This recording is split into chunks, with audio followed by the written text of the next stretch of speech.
Boundless Immigration News, Weekend Review, April 22, 2022. Critics slam Texas plan to bus asylum seekers to D.C. Texas Governor Greg Abbott announced last week a controversial policy to bus people legally in the U.S. seeking asylum from Texas to Washington, D.C. at taxpayers' expense. Abbott said the policy will raise awareness about issues at the U.S.-Mexico border as the Biden administration seeks to end Title 42.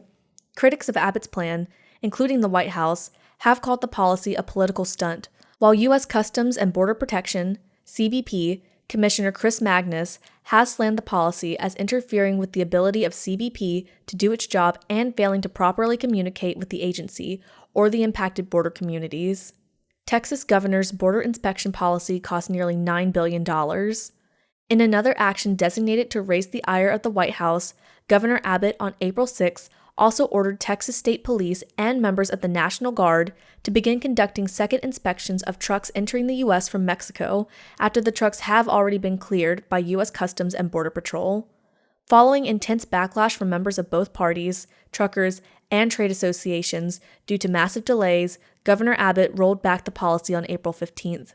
Industry and economic analysts estimate that the policy cost the U.S. nearly $9 billion, an estimated $8.967 billion in gross domestic product, GDP, with nearly $4.25 billion loss in GDP in Texas alone.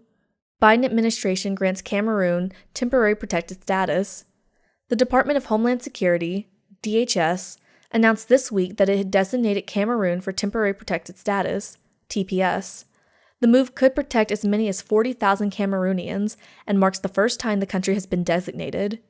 Immigration advocacy organizations have been lobbying for Cameroon's TPS designation for over a year, citing the country's increasing political instability and violent conflicts between government officials, armed separationists, and terrorist groups such as Boko Haram. With the new designation, nationals of Cameroon present in the U.S. as of April 14, 2022, are now able to apply for temporary work authorization and remain in the country without risk of deportation for 18 months. Beyond the 18-month duration, TPS status does not currently provide a pathway to permanent residency or citizenship. Syrian Immigrant hailed as a hero for helping catch New York subway gunman. A Syrian immigrant helped law enforcement catch the person who shot and injured over 10 individuals on a Brooklyn, New York subway last week. Zach Tannen is being praised as a hero after spotting the shooter on the street and alerting police officers. Tannen told reporters he was installing security cameras at a shop in the East Village when he identified shooter Frank James through one of the security cameras. He said he ran after the suspect before flagging down a police car, which led to James's arrest. Tannen has been hailed as a hero, and the hashtag #ThankYouZach trended on social media following the arrest. Overcrowding and extreme temperatures at Arizona Detention Center. A new report found that U.S. Customs and Border Patrol violated federal health and safety standards at an immigration detention center in Arizona. The agency's inspector general found that migrant detainees at a facility in question were held in overcrowded conditions and subject to extreme temperatures.